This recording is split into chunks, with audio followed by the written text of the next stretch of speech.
व अन्य सेवाओं में उत्कृष्ट कार्य करने वाले प्रोफेशनल लोगों को भी राज्य और नगर के स्तर पर ये सम्मान पत्र दिए जाएंगे। और सबसे पुरानी और सबसे महत्वपूर्ण बात, जो हमारे सहयोगी साथ बैठे हैं, समय समय पर इन्होंने बात रखी है, और ये बहुत ही महत्वपूर्ण बात इसलिए है कि जहां कर्मचारियों की सोशल सिक्योरिटी की बात है, उनकी सोशल सिक्योरिटी और इतनी सेवा के बाद उनके सम्मान के लिए, और जब उम्र ज्यादा हो रही, क्योंकि इधर उम्र भी, लाइफ एक्सपेक्टेंसी बढ़ी है, उम्र बहुत हो जाती है, तो उनके लिए जो सपोर्ट होना चाहिए, सपोर्ट के लिए, उनके रिस्पेक्ट के लिए और सोशल सिक्योरिटी के लिए समाजवादी पार्टी ने फैसला लिया है कि पुरानी पेंशन व्यवस्था की बहाली होगी जब समाजवादी सरकार उत्तर प्रदेश में बनेगी। हालांकि मैं पढ़ना चाहूं तो पूरा पढ़ भी सकता हूं, लेकिन हमारे पुरानी पेंशन व्यवस्था की बहाली के लिए घोषणा पत्र में हम लोग समाजवादी लोग शामिल करने जा रहे हैं। उत्तर प्रदेश के सरकारी सेवा में नियुक्त शिक्षक, कर्मचारी एवं अधिकारियों को सेवानिवृत्त होने पर जीवन यापन के लिए मासिक पेंशन दी जाती थी। इससे सेवा निवृत्त कर्मचारियों को आर्थिक सुरक्षा प्रदान होती थी। केंद्र में भारतीय जनता पार्टी की सरकार द्वारा वर्ष 2004 में नियमावली बनाई, जिसके आधार पर अप्रैल 2005 के बाद नियुक्त शिक्षक और कर्मचारी की मासिक पेंशन की योजना समाप्त की गई और नई पेंशन योजना लागू की गई, जिससे सेवानिवृत्त कर्मचारी एवं शिक्षक को सेवानिवृत्त होने पर एकमुश्त धनराशि प्रदान की जा रही है। इसके लिए 10% धनराशि कर्मचारी देता है और 14% सरकार देती है, और इस पैसे को शेयर मार्केट में लगाया जाता है, जिससे इस व्यवस्था की विश्वसनीयता पर प्रश्न लगता है। मुझसे लगातार तमाम कर्मचारी और शिक्षक संगठन मिले, और जिसमें हमारी बाईं तरफ बैठे हुए हैं, लगातार लड़ते रहे, बैठे, न जाने कितनी बार हमारी बैठकें हुई। केवल आपके साथ बैठक नहीं हुई, बल्कि कई हमारे जो एक्सपर्ट हैं, फाइनेंशियल चीजों को समझते हैं, जिनके पास अनुभव है, उनके साथ भी बैठक हुई। तब जाकर के ये समाजवादी पार्टी ने अपने मैनिफेस्टो में शामिल करने का फैसला लिया है। मुझसे लगातार तमाम कर्मचारी और शिक्षक संगठन मिले और उन्होंने पूर्व की भांति पुरानी पेंशन योजना लागू करने की मांग करी। इन लोगों ने लगातार आंदोलन और धरना प्रदर्शन किया, लेकिन इस कर्मचारी विरोधी सरकार ने इनकी बात नहीं सुनी। कमेटी भी बनाई, आश्वासन भी दिया, लेकिन इनकी बात इस सरकार भारतीय जनता पार्टी ने नहीं सुनी। मैं आज ये घोषणा करता हूं कि मेरी सरकार, समाजवादी सरकार बनते ही पुरानी पेंशन व्यवस्था बहाल कर दी जाएगी। इसमें जो भी धनराशि की आवश्यकता होगी उसकी व्यवस्था कर ली जाएगी। मैंने इस संबंध में कर्मचारी और वित्त विशेषज्ञों से वार्ता कर ली है। एक कॉर्पस बना करके इस धनराशि की व्यवस्था करने के लिए हम सक्षम हैं। संतुष्ट हैं आप लोग? तो आने वाले समय में ये सरकार शुरू नहीं कर पाई है, पुनः कर्मचारियों के लिए कैशलेस स्कीम जो समाजवादी सरकार में शुरू गई थी, पुनः शुरू होगी। वो तो कंप्लीट है, आपकी तरफ से कंप्लीट है। इस सरकार ने लागू नहीं होने दिया उसको, खाली उसका नाम भी पंडित दीनदयाल उपाध्याय रख दिया था और उसको भी नहीं होने दिया। हमारी सरकार ने कर्मचारियों के लिए कैशलेस इलाज के लिए व्यवस्था की थी, जिसे सरकार ने लागू नहीं किया। वित्त विहीन शिक्षकों को हम सम्मानजनक मानदेय की सहायता अतिरिक्त रूप से प्रदान करेंगे। समस्त तृतीय और चतुर्थ श्रेणी के कर्मचारियों को जहां तक संभव हो सकेगा गृह जनपद, उसके निकट के जनपदों में तैनाती कराने का फैसला लिया जाएगा।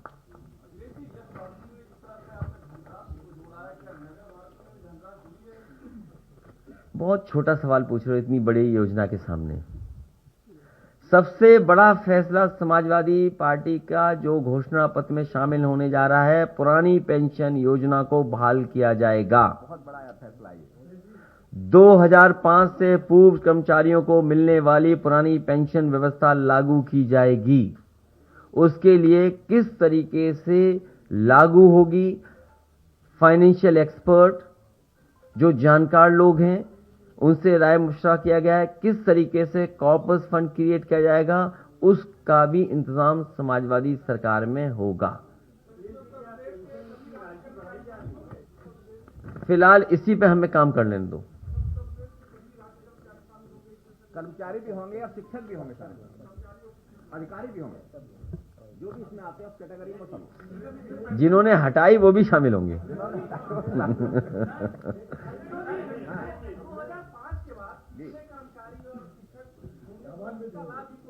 लगभग 12 लाख लोग हैं।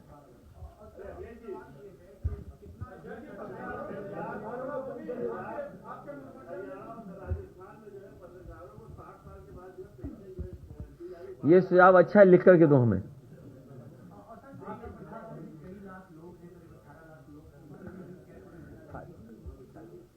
वो अभी पूरा हमारा घोषणा पत्र आने दो। आज कुछ मुख्य बिंदु आपके बीच में रखी हैं। इसके अलावा जो और महत्वपूर्ण चीजें आ रही हैं कर्मचारियों को लेकर के या अन्य विभागों को लेकर के, वो हमारे घोषणा पत्र में शामिल होगी। अभी पुरानी पेंशन व्यवस्था की बहाली हमारे लिए जरूरी है। सर, आपकी तरफ जो है सभी देश के और प्रदेश के सभी कर्मचारी आशा भरी निगाहों से देख रहे हैं। सर, क्या ऐसा होगा कि पहली कैबिनेट में आप द्वारा जो है पुरानी पेंशन बहाल कर दी जाए? समाजवादी पार्टी जो कहती है वो करके दिखाती है। करनी हमारे कहीं भेदभाव आपको नजर नहीं आएगा, कथनी और करनी में।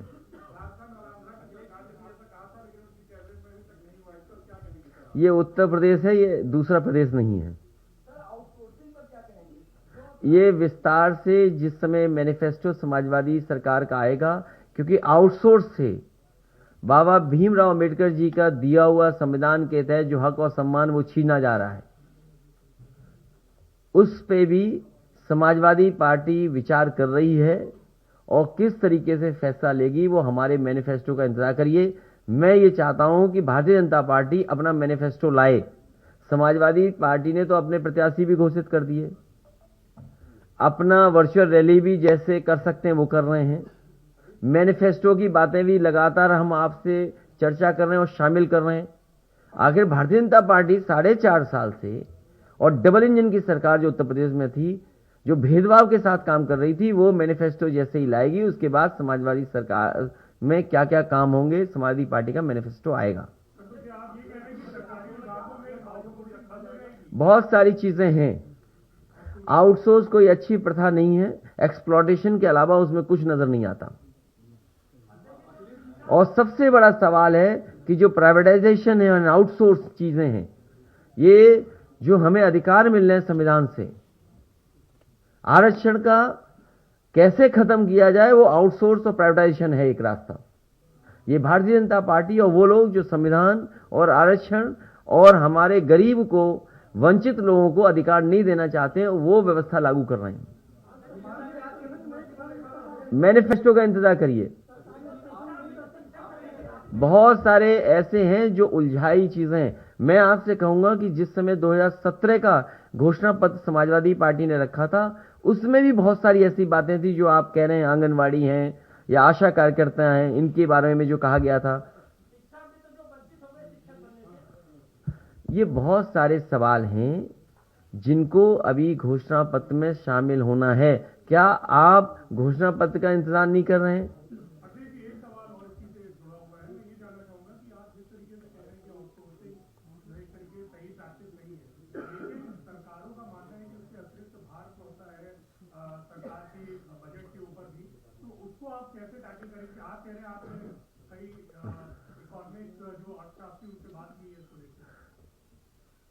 जैसे पड़ोसी देश है, दिवालिया हो गया, तो क्या वो आउटसोर्स पे चला जाएगा देश का? सरकार अगर दिवालिया हो रही है तो क्या आउटसोर्स पे कर दोगे? तभी मैंने आपसे कहा कई बार कि भारतीय जनता पार्टी अगर सरकार में रही, ये हर चीज बेच रही है और एक दिन हो सकता है सरकार को ही आउटसोर्स कर दें।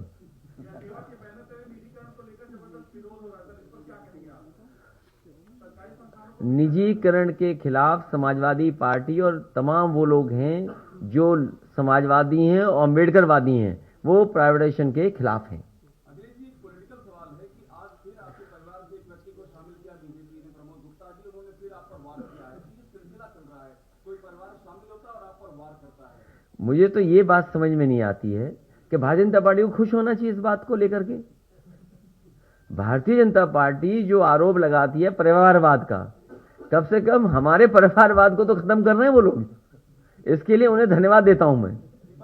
कल से हमें आरोप लगा रहे थे।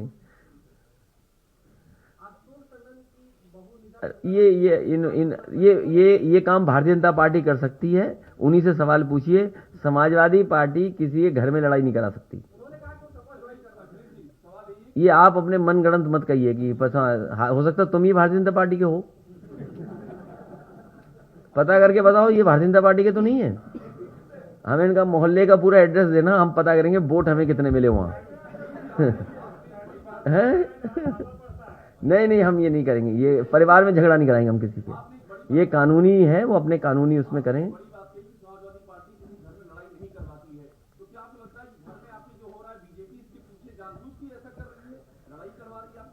अभी तक आपकी आंख नहीं खुली? कैसे पत्रकार हो आप? आपको तो ये पता ही है। नहीं, प्रभावित, सवाल प्रभावित का नहीं है। सवाल ये है क्या आप तक इतना तक नहीं जान पाए आप कि भारतीय जनता पार्टी जो परसेप्शन समाजवादी पार्टी का है, जिस तरीके से समाजवादी पार्टी में भारतीय जनता पार्टी के बड़े बड़े मंत्री शामिल हुए, जिनके पास व्यापक समर्थन है, जनाधार है, जो आपकी पार्टी में शामिल हुए स्वामी प्रसाद मौर्य जी, कितना बड़ा जन समर्थन है उनके पास। उनके पास जन समर्थन है, उनके साथ लोग हैं। या मंत्री दारा सिंह चौहान शामिल हुए हैं, उनके पास भी समर्थन है।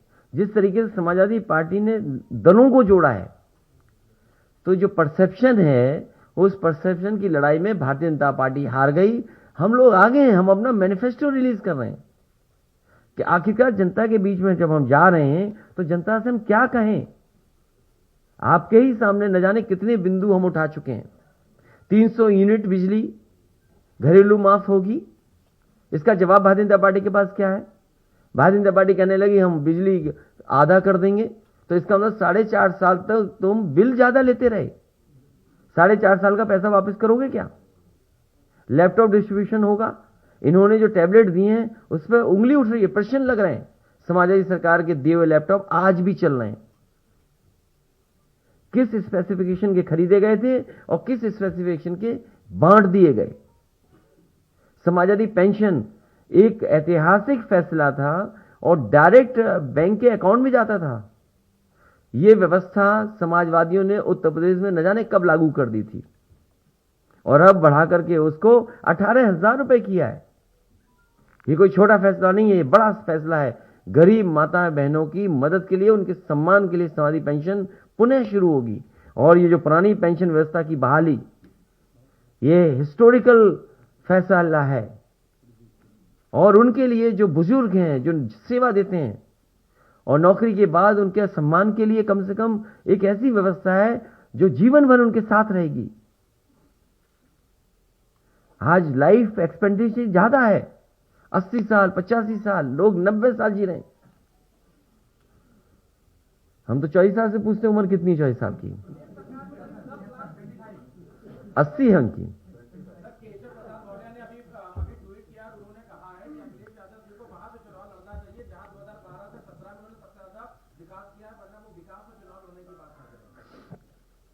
हाईवे पे कोई वो तो कॉन्स्टिट्यूंसी है नहीं। हाईवे पे तो कई कॉन्स्टिट्यूंसी हैं। अगर हम आगरा से लेकर के गाजीपुर तक कॉन्स्टिट्यूंसीज गिने, इतनी कॉन्स्टिट्यूंसी हैं जिसकी आप कल्पना नहीं कर सकते। कहीं भी लड़ जाएंगे समाजवादी पार्टी जीत जाएगी। लेकिन सवाल ये है, ये लोग जाने वाले लोग हैं। ये स्टूल लेकर के रहे, पूरे अपने कार्यकाल 4.5 साल निकाल दिया। 4.5 साल अपमानित हो रहे डिप्टी सीएम, अपमानित हो रहे। अपमानित होने वालों का कोई जवाब नहीं देंगे। जिनको भारतीय जनता पार्टी की सरकार में अपमान मिला हो, जो अपने समाज के लिए कुछ न कर पा रहे हो, देखते रह गए। 69,000 कितनी बार लाठी खाए बताओ। यहां जितने नौजवान आए सब लाठी खाए, अपने हक के लिए, अपने सम्मान के लिए लड़ते रहे। कोई ये नहीं कर पाए, कुछ भी मदद नहीं कर पाए। इसलिए इन लोगों की चर्चा करना ही बेकार है।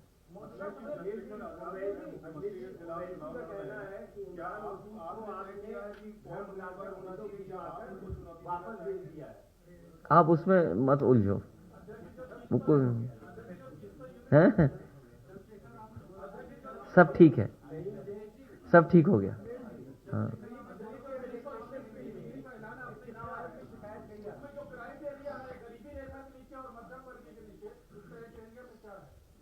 वो जब विस्तार से नियम बनेंगे वो दिखाई देंगे। लेकिन 300 यूनिट फ्री मिलेगी बिजली, घरेलू बिजली सबको फ्री, सबको, कोई उसमें कैटेगरी नहीं। अभी क्या घोषणा पत्र का इंतजार नहीं करना चाहते आप? अभी घोषणा पत्र का इंतजार करिए। मैंने पिछली प्रेस कॉन्फ्रेंस में भी कहा था, नौकरी और रोजगार को लेकर के समाजवादी पार्टी विचार कर रही है किस तरीके से नौजवानों को नौकरी और रोजगार मिले। और मैंने पिछले 4.5 साल में जगह जगह जिन बच्चों को लैपटॉप दिया था, जिन बच्चों को लैपटॉप मिला था, उन्होंने अपनी मेहनत से, अपने परिश्रम से रोजगार और नौकरी करना शुरू किया है। तो जो सरकार लाखों लैपटॉप दे सकती है, 18 लाख से लेकर के 20 लाख तक, तो सोचिए वो नौकरियां कितनी निकल सकती हैं जब आईटी सेक्टर ग्रो कर रहा है। और कोविड और इसके समय हमने आपने देखा कि किस तरीके से ऑनलाइन चीजें बढ़ी हैं।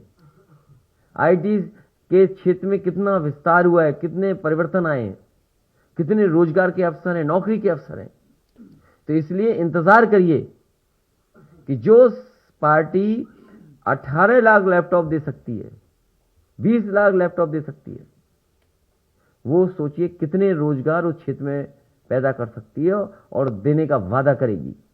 और उसका उदाहरण मैंने एचसीएल भी दिया था आपको कि लखनऊ जैसी जगह इतना अच्छा कैंपस अगर एचसीएल का लाने का काम किया, तो अगर ज्यादा से ज्यादा हमें सहूलियत देनी भी पड़ी या पॉलिसी के अंदर कुछ मदद भी करनी पड़ी, तो हमारा स्वार्थ यही है कि उत्तर प्रदेश के नौजवानों को रोजगार और नौकरी मिले। उसके लिए इंडस्ट्री को कुछ भी सहूलियत देनी पड़ेगी, वो सरकार सहूलियत देगी। लेकिन उसके लिए इंतजार करिए मैनिफेस्टो का। बीजेपी के बाद, बीजेपी की तारीख अगर आपको पता हो तो हम अपनी तारीख बता दें। उनको क्या चिंता है, उनके सब हार रहे हैं, उनके सब हार रहे हैं अभी तक।